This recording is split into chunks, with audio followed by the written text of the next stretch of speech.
Bueno, vamos a iniciar una serie de reflexiones con el título de recapitulación, aprovechando pues el hecho burocrático del cambio de situación administrativa, de jubilarse uno de la cátedra y pasar a profesor emérito, ¿no?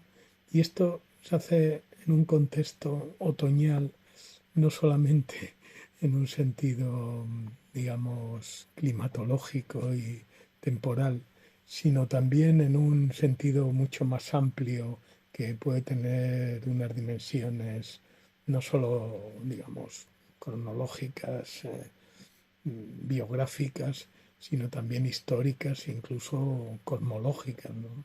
Es decir, la sensación de un otoño, pero un otoño que no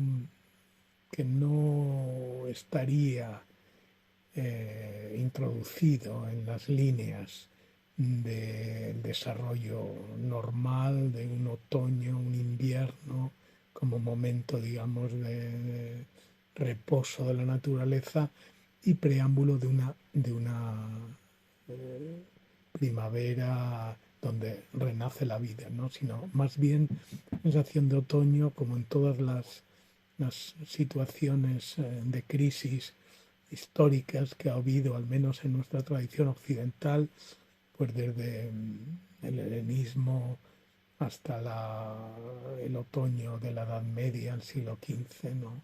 Hasta el barroco como situación de crisis después del hundimiento de las ilusiones renacentistas, hasta nuestra actual situación neobarroca, a la cual he dedicado tanto tiempo, ¿no? Estas reflexiones de conectar el barroco histórico del siglo XVII con el neobarroco de nuestra época como épocas de decadencia, épocas de cambio, épocas de muerte de un paradigma histórico y cultural, ¿no? Bien, es un momento de recopilar, de mirar hacia atrás en una vida como la mía, dedicada fundamentalmente y casi exclusivamente a la filosofía, ¿no? Una reflexión filosófica que empezó, bueno, pues por allá por el año 65 en el Instituto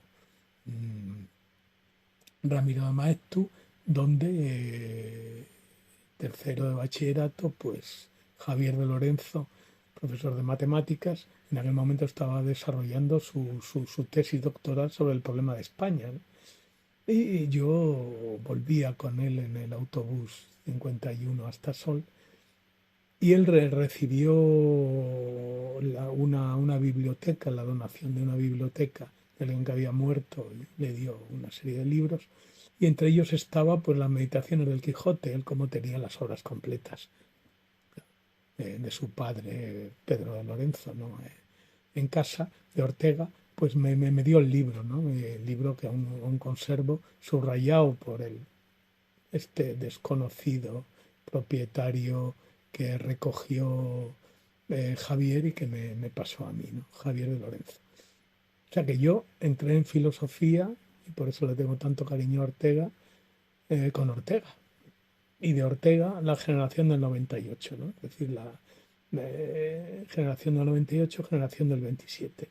Es decir, una reflexión, en primer lugar, una reflexión sobre España, ¿no? El problema de España, yo creo que ese es un tema absolutamente esencial y que ahora en un momento de polarización tan grande nacionalista, tanto por parte de la derecha, un nacionalismo español anacrónico y medievalizante y fascistizante, que es lo peor, y una proliferación de nacionalismos autonómicos igual de engañosos, igual de falsos.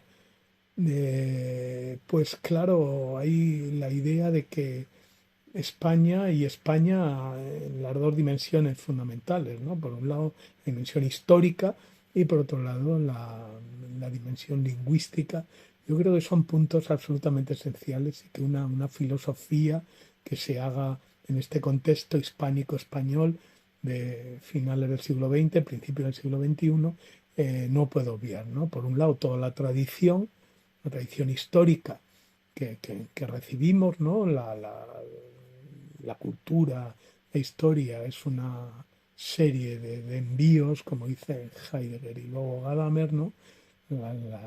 Recibimos una herencia cultural, ¿no? Nadie nace como un hongo, como una seta, bueno, incluso la seta nace de, las, todos los nutrientes que hay en el terreno cuando cae, hay suficiente humedad, ¿no? Sino que nacemos en un aquí y ahora concreto, en unas coordenadas espaciotemporales marcadas y únicas, idiosincrásicas, que no son intercambiables, ¿no? Y de la misma manera, pues nacemos en una lengua. Nacemos en una lengua, en nuestro caso es el castellano, es el español, una lengua no solamente por su extensión, sino también por su calidad literaria, por su calidad lingüística, pues una de las grandes lenguas que ha desarrollado la humanidad, ¿no? Entonces yo creo que la primera reflexión es esa, ¿no? La filosofía, una filosofía que no sea una mera erudición, que no sea una mera arqueología, pues tiene que hacer las cuentas con su aquí y su ahora, ¿no? Con su contexto. Entonces lo que decía Heidegger más o menos, la concepción epocal del ser, ¿no? La concepción del ser como Ereignis, ¿no? Como acontecimiento, como acontecer, como surgimiento, ¿no? En un momento determinado concreto, ¿no? El ser se esencializa en los entes concretos y especialmente en el ente concreto fundamental que somos nosotros, los Dasein, ¿no? El ser ahí, pues se esencializa, digamos, toma tierra, se encarna en un contexto determinado espacio-temporal, ¿no? Yo creo que eso es un elemento absolutamente fundamental que ya está en toda la reflexión heideggeriana desde ser y tiempo. Tiempo hay una dimensión temporal, radical, histórica del ser, al mismo tiempo una dimensión corporal, ¿no? Porque claro, ese ser se encarna en cuerpos, es decir, en cuerpos concretos. Caso concreto, pues el cuerpo del filósofo y la mente del filósofo que reflexiona sobre eso, ¿no? Yo creo que la filosofía es una filosofía siempre contextualizada. No es una filosofía perennis, no es una filosofía eterna, no es una filosofía intemporal, sino una filosofía contemporánea y contemporanizada, ¿no? Entonces, claro, en los años 60, 60, finales de los 60, principios de los 70, pues el contexto en el cual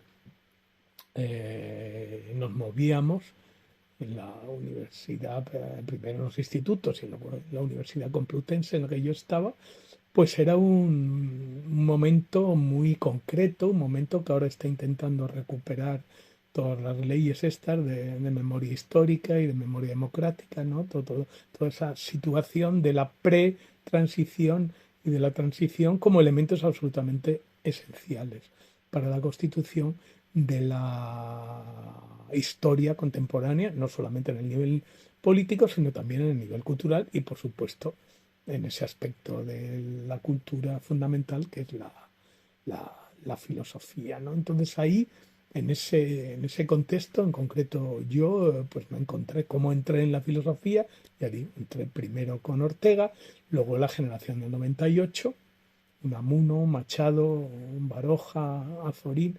He de confesar que en la polaridad Ortega-Unamuno yo no tengo duda, para mí el gran filósofo es Ortega, toda la dimensión esa religiosa de Unamuno, que es la que precisamente le gusta más a mis amigos, ¿no? Más directos, mis amigos del departamento, no están preocupados por esa temática religiosa. A mí siempre me pareció, vamos, absolutamente lateral, nunca me interesó nada y siempre me gustó mucho más pues el aspecto menos desgarrado, menos patético que tenía Ortega, ¿no? Al fin y al cabo más dandy, más europeo, menos atormentado por la religiosidad vasco-castellana, de Bilbao a Salamanca. Es decir, vamos, yo creo que nunca fue un amuniano, siempre me pareció la apuesta por el casticismo, en la tensión,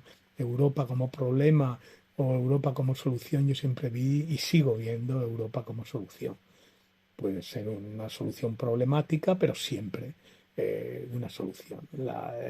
Los retornos al casticismo no tienen sentido, aparte más que nada porque el casticismo es nada más que un europeísmo degradado, un europeísmo retrasado. Es decir, tampoco es nada prístino, ¿no? O sea, no hay nada prístino.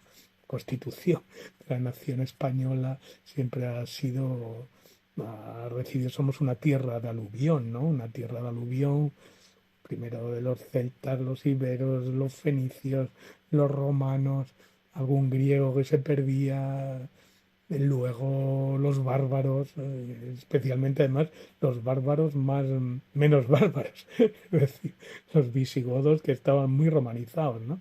Quitando los vándalos y los suevos que fueron relativamente marginales, ¿no?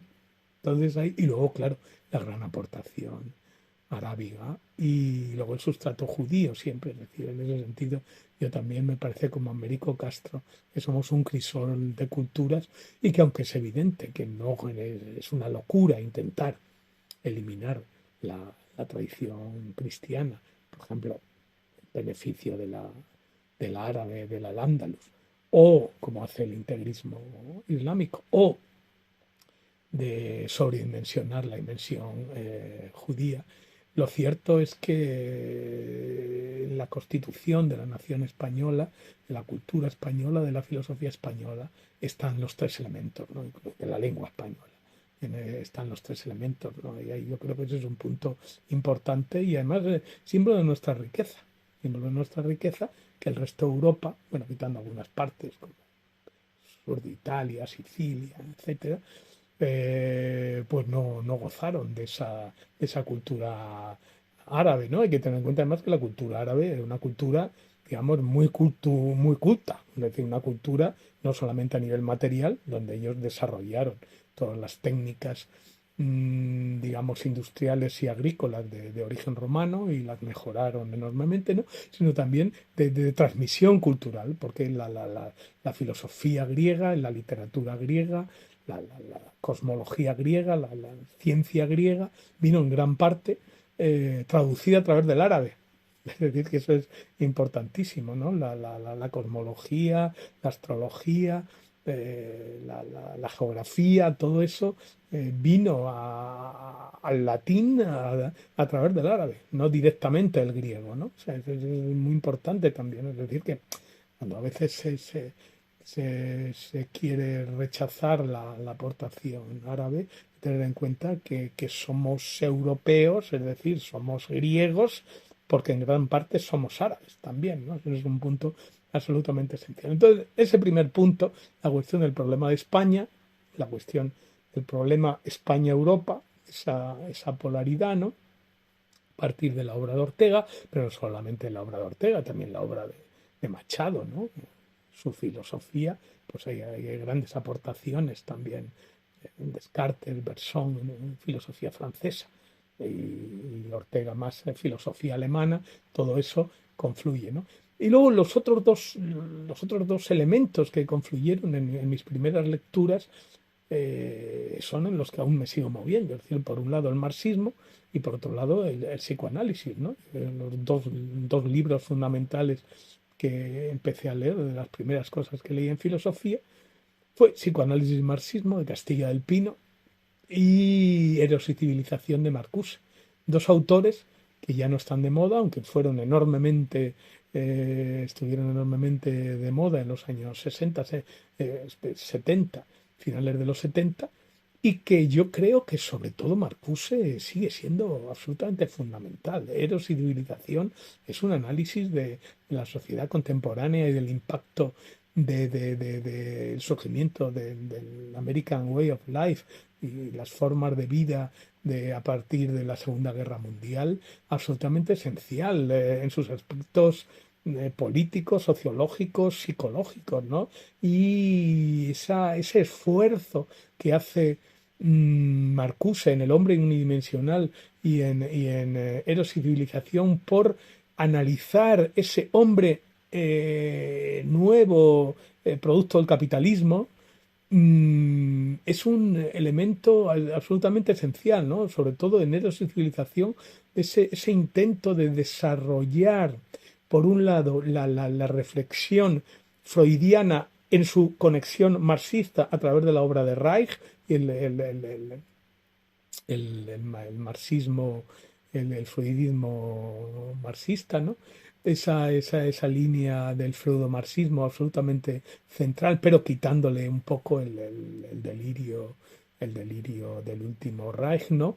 Y al mismo tiempo recuperando, quitándole también ese humanismo un poco blando de Fromm, ¿no? Fromm y Marcuse son dos, bueno, claro, y también, por supuesto, Benjamin, por supuesto, el primer Adorno, el primer Horkheimer, o sea, la primera escuela de Frankfurt es una combinación por un lado, la tradición marxista y por otro lado, la tradición analítica, ¿no? Pero vamos, los que más lo desarrollaron fueron Marcuse y Fromm, aunque también, ya digo, Adorno y Horkheimer, el Adorno y Horkheimer de los años 30 y Benjamin, claro, hasta su muerte, pues intentan combinar, articular el psicoanálisis y el marxismo, justamente pensando con gran tino que uno de los problemas graves de las dos líneas fundamentales de recepción del marxismo, la segunda internacional, la versión socialdemócrata, y la versión leninista, luego stalinista, la tercera internacional, uno de los grandes problemas, de las grandes carencias que presentaban, eran una falta de reflexión suficiente sobre el sujeto, no solo sobre el sujeto histórico, político, sino fundamentalmente sobre el sujeto individual.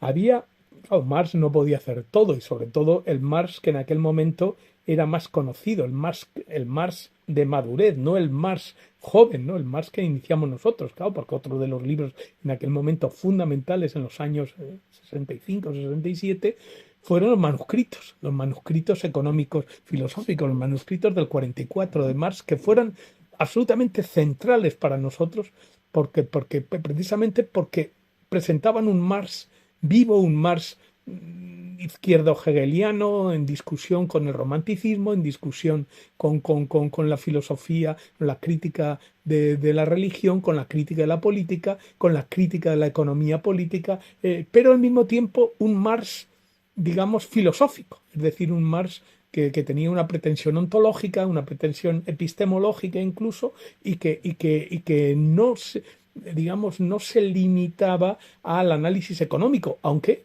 en los manuscritos hay una gran, claro, económico-filosófica, una gran reflexión en la estela de Hegel, que fue uno de los primeros que, digamos, desarrolló en Alemania el pensamiento de la economía política, la obra de Smith, fundamentalmente de Smith, ¿no? Y de la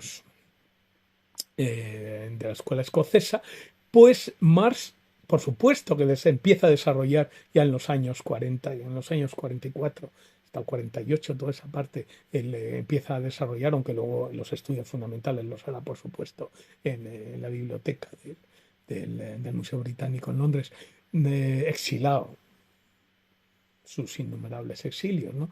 Pero aquí ya empieza a hacer una reflexión sobre economía, pero primero es una economía política, y además es una economía política con una base clara antropológica, y una antropología humanista crítica, no humanista burguesa, y toda la polémica, porque el otro punto, Marcuse Castilla el Pino, pero luego el elemento fundamental en aquellos años de Althusser, y los que seguimos siendo althuserianos, hemos sido althuserianos del primero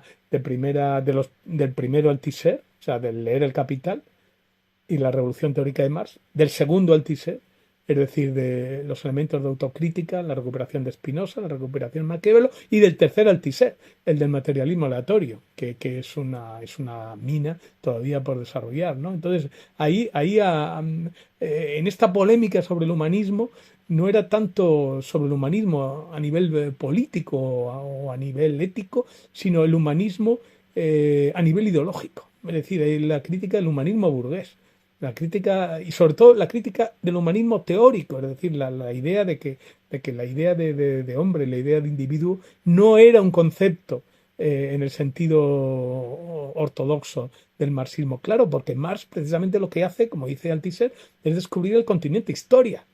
O, si lo queremos decir en italiano, es el que desarrolla el galileísmo moral, como decía de la Volpe, Galvano de la Volpe, y su escuela, ¿no? Otro de los grandes pensadores, ahora casi olvidado, pero que en aquellos años fue absolutamente importante, ¿no? No solamente a través de la relectura de Gramsci, sino en ese intento de desarrollar una filosofía de la historia, una epistemología, una estética fundamental en Galvano de la Volpe, que no fueran, digamos, que se separaran del Diamat, ¿no? Aunque de la Volpe y su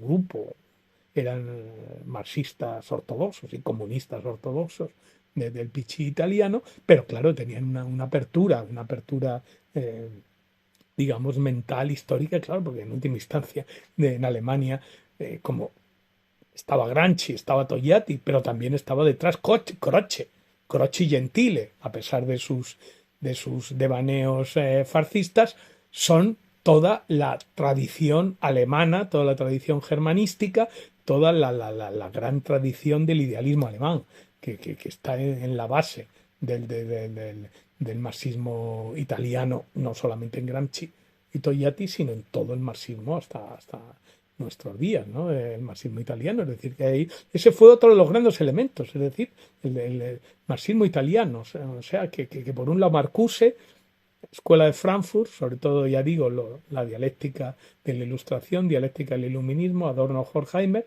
primera visión, luego Althusser, luego marxismo italiano. Y ahí, claro, en esa línea, pues las aportaciones fundamentales de Sacristán y de su escuela, justamente poniéndonos en contacto con el marxismo italiano, francés no, porque ellos rechazaban enormemente con una cierta cerrazón histórica, porque en última instancia la epistemología francesa y la epistemología inglesa tenían las mismas raíces en el siglo XIX, y tenían a Poiré ahí como elemento fundamental, ¿no? Pero que luego se bifurcan, ¿no? Hay una línea, Canguilhem, Bachelard, que llega hasta Foucault, y luego hay otra línea que va más en la tradición analítica, ¿no? Pero el origen era el mismo. Entonces, bueno, ellos pues, rechazaban a nivel epistemológico la tradición francesa, pero en cambio, aparte de la gran tradición alemana, ¿no? El propio Sacristán hace una tesis bastante memorable sobre Heidegger, y luego toda la Lukács, toda la tradición alemana, pero al mismo tiempo la tradición italiana y fundamentalmente también otra tradición, ahora también absolutamente olvidada, pero que era muy importantísima, la tradición de los críticos, de los marxistas críticos de los países del este, checoslovacos, polacos, húngaros, por supuesto, la escuela de Budapest en la línea de Lukács, Agnes Heller, Andrzej Wajda, toda esta línea, ¿no? El gran Kolakowski, el primer Kolakowski, ¿no? Luego ya la historia del marxismo es un bodrio, pero Kolakowski en los años 50 intenta compaginar marxismo y fenomenología, marxismo y epistemología en clave anti-Diamat, ¿no? Karel Kosik, Zeleny, los checoslovacos, y bueno, claro, por supuesto, toda el marxismo tan rico, aunque luego gran parte o una parte cayó en las redes del nacionalismo serbio, pero el yugoslavo, ¿no? Fundamentalmente en la revista Praxis, los coloquios de Dubrovnik, o sea, toda aquella reflexión tremenda de un marxismo que se intentaba escapar del Diamat. Es decir, había una gran cantidad de reflexión y que Harik también, Wolfgang Harik, ahora convendría recuperar su idea de su comunismo ecológico, del comunismo sin crecimiento, para analizarlo en estas reflexiones actuales donde nos movemos, ¿no? Entonces, esas eran, digamos, las líneas en las cuales nos movíamos dentro en la Complutense, y luego además otro elemento importante en la Complutense era la matriz, digamos, clase de los filósofos clásicos, desde Platón, Aristóteles. Curiosamente los medievales no, es curioso o poco, porque hay que tener en cuenta que teóricamente una facultad que teóricamente estaba catalogada como escolástica, prácticamente, bueno, sí, González Álvarez, sus dos manuales son escolásticos, Millán Puelles también una escolástica un poco más desarrollada, pero tampoco había escolástica, es decir, ojalá hubiera habido escolástica. Pues la escolástica, sobre todo la escolástica hispánica, ¿no? Ahora que se habla tanto de esa estupidez de la marca hispana, de la marca España, pues bueno, oiga, es que mire, es que la marca España en pensamiento es Suárez. Y es la escolástica del siglo XVI y XVII, la escolástica tardía, la escolástica barroca española. Bueno, española y portuguesa, hispánica, y trilingüe, latina, española, castellana y portuguesa.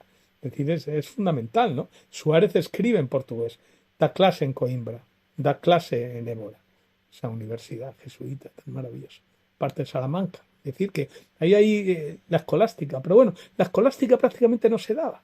Había muy pocas referencias a la escolástica. Y luego, claro, ya toda la filosofía moderna, ¿no? Descartes, no Spinoza, muy prácticamente no había Spinoza, tampoco Malebranche, tampoco curiosamente mucho Leibniz, y luego en cambio los empiristas, porque a Rabelais le gustaban los empiristas, ¿no? Fundamentalmente Locke, muy poco Berkeley, y luego Hume. Rabelais se gozaba explicando a Hume, ¿no? Todo ese elemento así como poco cínico, un poco rebelde de Hume, yo creo que a él le gustaba. Y luego, claro, el idealismo alemán, es decir, Kant, el gran Kant, el idealismo alemán, pero fundamentalmente Hegel. Poco, prácticamente muy poquito de Schelling, muy poco de Schelling, y muy poco de Fichte, poquito de Schelling, de Hegel. Nosotros tuvimos la inmensa suerte de dos grandes hegelianos, como fueron Antonio Pérez y Arsenio Ginzo, que nos metió uno en unas lecturas de la fenomenología del espíritu, que ahora, por cierto, la Complutense las ha retomado, tiene un curso de lectura de fenomenología del espíritu que acaba de empezar, muy interesante, ¿no? Pero Antonio Pérez, que nos explicaba la fenomenología, ¿no? La fenomenología del espíritu, como él decía con esa versión suya tan graciosa canaria, la ciencia de la experiencia de la conciencia, es decir, de la fenomenología como ciencia de la experiencia de la conciencia, ¿no? Y Ginzo como especialista en la izquierda hegeliana y gran especialista en Feuerbach, ¿no? Y luego ya, pues un poquito de Merleau-Ponty y punto. Es decir, ahí se acababa la historia, pero bueno, era, digamos, la línea fundamental de la filosofía, de los clásicos de filosofía, además fortalecida por una biblioteca fundamental, obra de fundamentalmente de Rabelais, es absolutamente fundamental. O sea, que los profesores sean buenos o malos es más o menos anecdótico, aleatorio. Lo fundamental son las bibliotecas. Y yo creo que eso hay que reconocer la labor de construcción de la biblioteca de la Complutense que hizo Rabelais, como de la biblioteca de la UNED que hizo Ripalda y que seguimos haciendo algunos, ¿no? Entonces yo creo que eso es lo fundamental. Eso es el espíritu objetivo, es decir, lo que queda, instituciones, libros, y también un elemento importante, formas de trabajar, ¿no?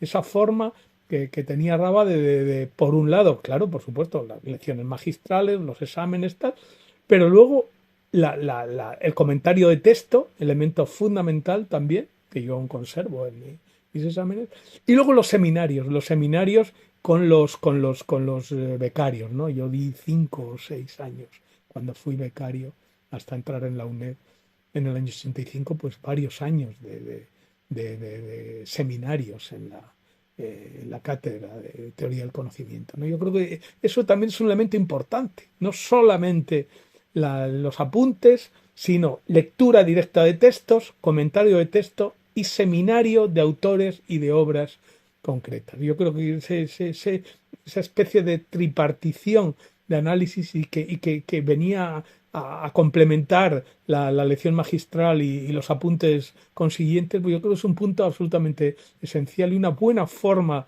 de, de trabajar.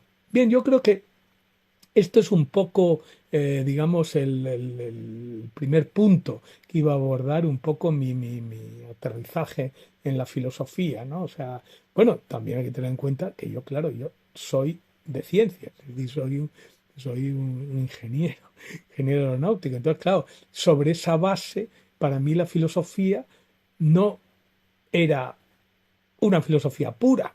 Y hay que tener en cuenta que en mi época había como tres líneas, ¿no? Los filósofos se encontraban con tres posibilidades. Los que no se atrevían a hacer matemáticas y física, pues se dedicaban, pero que tenían añoranza por la ciencia, hacían filosofía de la ciencia, muchos sin entender ni palabra de ciencia y se limitaban a hacer filosofía de la ciencia sin ciencia, claro, así salía lo que salía. Pero bueno, ahí había una nostalgia. Luego había otros que no se atrevían tampoco a tener militancia política, entonces, bueno, pues como sucedáneo se dedicaban a la ética, ¿no?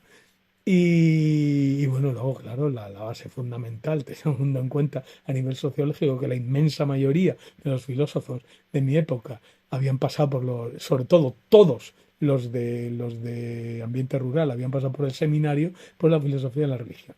Yo, la filosofía de la religión nunca me interesó nada, fui ateo desde el principio, no tenía ningún complejo con la ciencia porque era ingeniero, había estudiado física, matemáticas, aerodinámica, todo, con lo cual, bueno, pues tampoco tenía problema. Tenía una militancia limitada, pero bueno, suficiente, con lo cual tampoco tenía ninguna carencia ahí y no me tenía que dedicar a la ética. Y por eso me dediqué pues, a lo fundamental, que es la metafísica, sin ninguna vergüenza, es decir, hacer metafísica, porque actualmente al final, dada el proceso de especialización de las disciplinas filosóficas, el núcleo esencial, lo que queda de filosofía ahora, pues es la metafísica y la historia de la filosofía. Todo lo demás ya se ha independizado. La estética se ha independizado, relacionada con la teoría de las artes, la ética se ha especializado en cosas, ya las éticas aplicadas, toda esa cosa delirante de la ética de los negocios.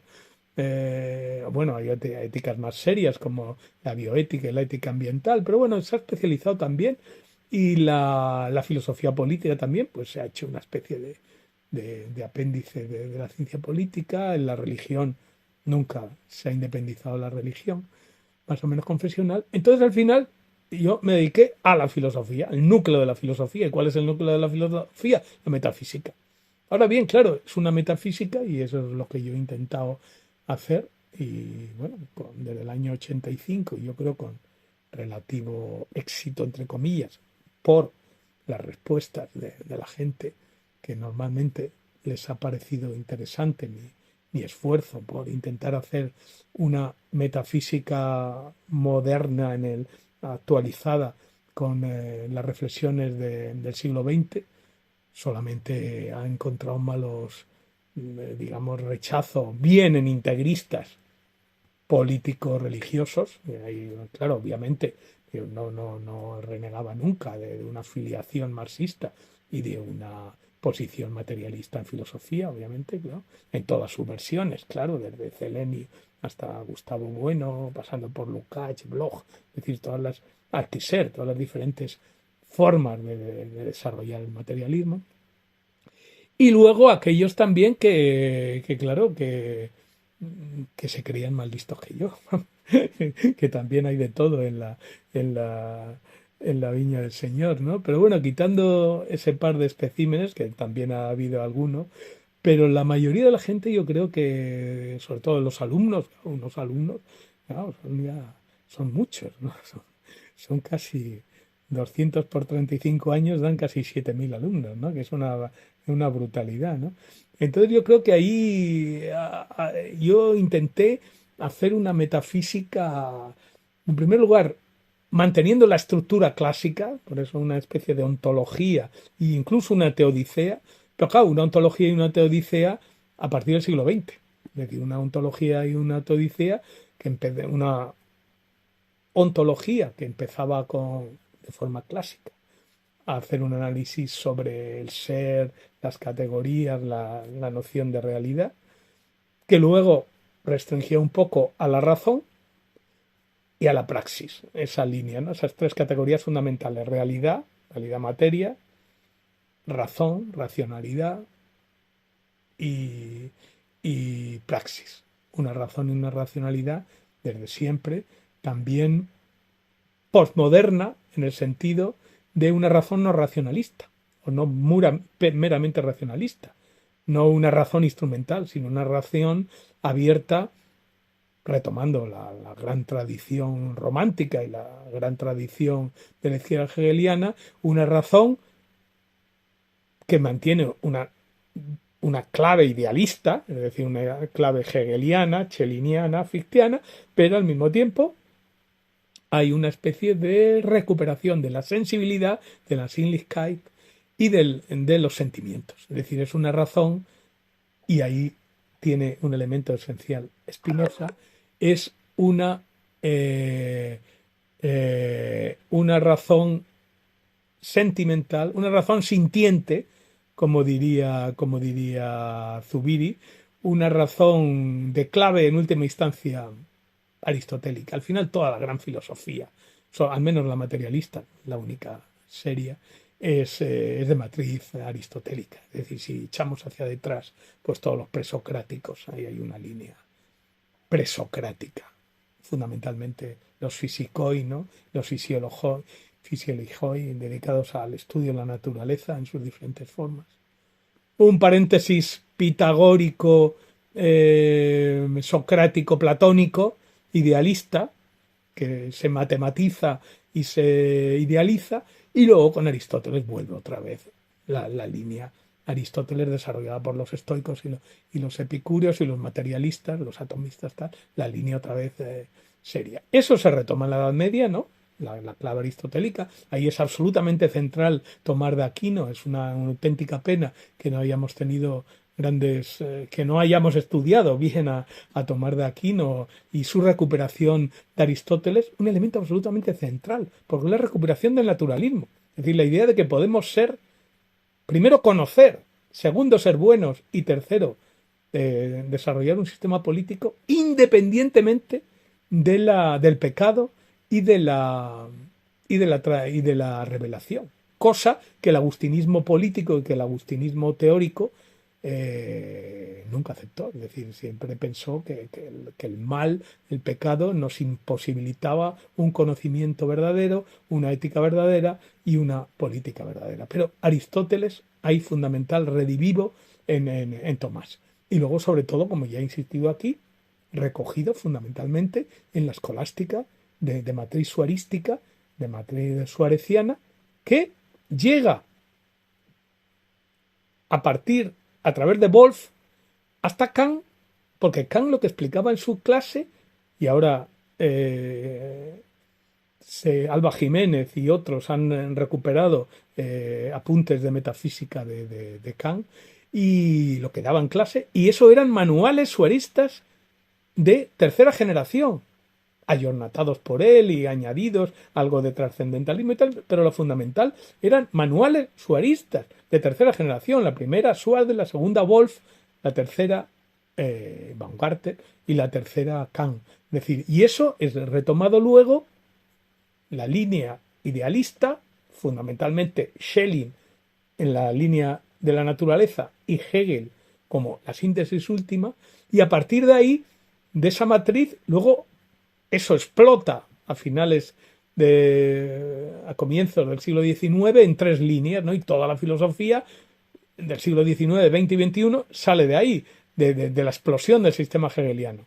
Una línea positivista a partir de Comte, que llega a la filosofía analítica, una línea marxista revolucionaria a partir de la izquierda hegeliana, Marx, Feuerbach y Marx, y una línea que podríamos llamar hermenéutica existencial que parte de Kierkegaard y a partir de ahí pues sigue hasta los románticos, Nietzsche, hasta nuestra posmodernidad, ¿no? O sea que al final, digamos, estamos viviendo de las explosiones de la explosión del sistema hegeliano, ¿no? El sistema hegeliano sigue siendo el último gran sistema de cuyos restos, de cuyos debris seguimos viviendo, ¿no? Más que, como decía mi maestro Martín Santos, más como náufragos que como herederos. Pero bueno, también como náufragos. Hemos recogido, vivimos de los residuos que el hundimiento de la modernidad pues ha hecho en las playas y estamos recogiendo eso, ¿no? Lo que el mar ha traído del barco hundido de la modernidad. Bueno, pues un poco esa es la primera presentación y yo creo que seguiremos. Muchas gracias.